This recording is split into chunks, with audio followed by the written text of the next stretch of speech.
255 নম্বর হাদিস আনাস রাদিয়াল্লাহু তাআলা আনহু বর্ণনা করেছেন। লম্বা হাদিসের একটি অংশ এখানে এসেছে, শুধু ছোট্ট অংশ যেটুকু এখানে অধ্যায় রয়েছে। আবু বকর সিদ্দিক রাদিয়াল্লাহু তাআলা আনহু তার খেলাফত আমলে ফরমান জারি করলেন, লিখে পাঠালেন আনাস রাদিয়াল্লাহু তাআলা আনহুকে। আনাস রাদিয়াল্লাহু তাআলা আনহু এসেছিলেন এই বাহরাইন, মানে এই আলাজা থেকে এই কাতিফ দারিন পর্যন্ত এই এলাকাগুলি। তখন দাম্মাম সাগরের তলায় ছিল, দাম্মামের হদিস ছিল না, দাম্মাম বলে কোনো শহর ছিল না, কোনো জনপদও ছিল না, বস্তিও ছিল না। কিন্তু কাতিফের কথা আছে সিরাতের কিতাবে, দারিনের কথা রয়েছে, তারপরে আপনার আলহাসা এলাকার অন্য নাম, প্রাচীন নাম হাজার, হ্যাঁ হাজারের কথা রয়েছে, জাওয়াসার কথা রয়েছে, যেখানে মসজিদে জুমা রয়েছে, মসজিদ নববীর পরে দ্বিতীয় জুমা যে কায়েম হয়েছিল, এই এলাকাটিকে বাহরাইন বলা হয়তো। এই এলাকায় আনাস রাদিয়াল্লাহু তাআলা আনহু এসেছিলেন, তাকে ফরমান লিখে পাঠালেন খলিফা রাশিদ খলিফাতুল মুসলিমিন আবু বকর সিদ্দিক রাদিয়াল্লাহু তাআলা আনহু। কি তাতে ছিল জাকাতের পরিমাণ, উটে কত নেবে, তো তোমার গরুতে কত নেবে, ছাগলে কত নেবে, বিধিবিধান সব লিখে পাঠিয়েছিলেন।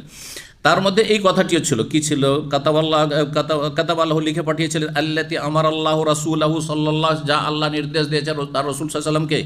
কি ছিল তাতে একটি অংশ, ওয়ালা ইউখরাজু ফিস সাদাকাতে হারিমাতুন, জাকাতে কোনো অতি বৃদ্ধ পশু যেন আদায় না করা হয়। জাকাত দিচ্ছেন আর বুড়োটাকে দিয়ে দিচ্ছেন যে এটা তার বস্তু, খাওয়া যাবে না, আর এটা বিক্রি করে মূল্যও পাওয়া যাবে না, দিয়ে দেয় জাকাতে, না এটা চলবে না। ওয়ালা জাত আওয়ার, আর দোষযুক্ত কোনো পশুও দেওয়া যাবে না, নেওয়া যাবে না। ওয়ালা তাইসুন, এইরকম এই পাঁঠা নরও নেবে না।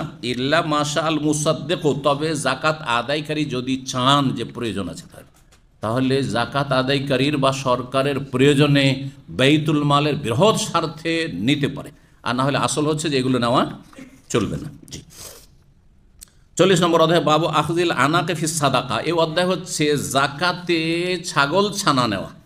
ছাগল ছানা মানে বকরির বাচ্চা। বকরির বাচ্চা নেওয়া যাবে কি না? বকরির বাচ্চা ধরেন অনেকগুলি বকরির বাচ্চা, বকরির বাচ্চায় শুধু 40টা হয়ে যাচ্ছে, তো নেবে না, ওর মধ্যে একটা নিতে পারে, নিতে পারে।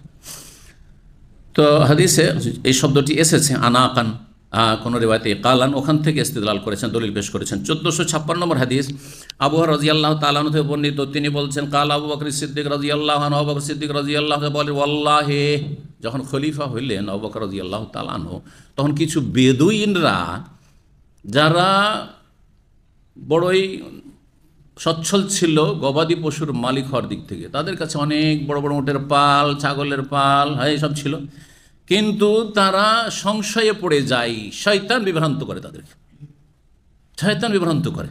তারা মদিনার লোক নয়, কিন্তু বিভিন্ন এলাকায় তারা ছিল দূরে, যারা দিনের এলম কম হাসিল করেছে। মানুষ গুমরা কখন হয়?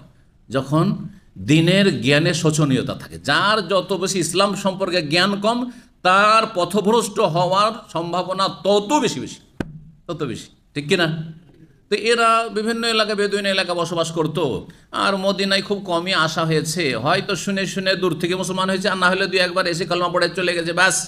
আর দিনের তেমন জ্ঞান ছিল না। কোরআনের একটা আয়াত কার কাছে শুনে নিয়েছে যে খুয মিন আমওয়ালিহিম সাদাকা, আল্লাহ কোরআনের সূরা তওবাতে বলছেন যে তাদের ধন সম্পদ থেকে হে নবী তুমি সাদাকা গ্রহণ করো। শয়তান তখন মগজে সংশয় পয়দা করে দিল, সংশয় তৈরি করে দিল, কি যে আল্লাহ নবীকে সম্বোধন করছেন, নবী তুমি জনগণের মুসলিমদের ধন সম্পদ থেকে জাকাত গ্রহণ করো। এখন নবী দুনিয়া থেকে বিদায় নিয়েছেন, খলিফার কি অধিকার?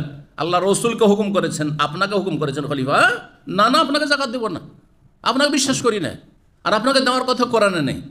অথচ যিনি খলিফা তিনি রাসূলুল্লাহ সাল্লাল্লাহু আলাইহি ওয়াসাল্লামের খলিফা। খলিফা কেন বলা হয়? আল্লাহর খলিফা নয়।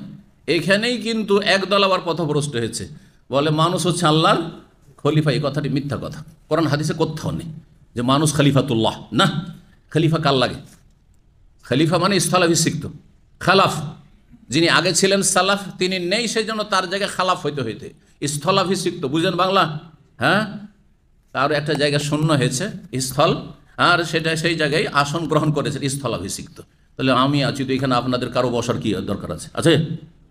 রাসূলুল্লাহ সাল্লাল্লাহু আলাইহি ওয়াসাল্লাম চলে গেছেন, তখন সেই জায়গা শূন্য হয়েছে, এখন খলিফার প্রয়োজন। এই জন্য আবু বকর সিদ্দিককে সাহাবীরা খলিফাতুল্লাহ বলতেন না, পথভ্রষ্টরা ভালো করে শোনেন, কি বলতেন? খলিফাতু রাসূলিল্লাহ। কি বলতেন?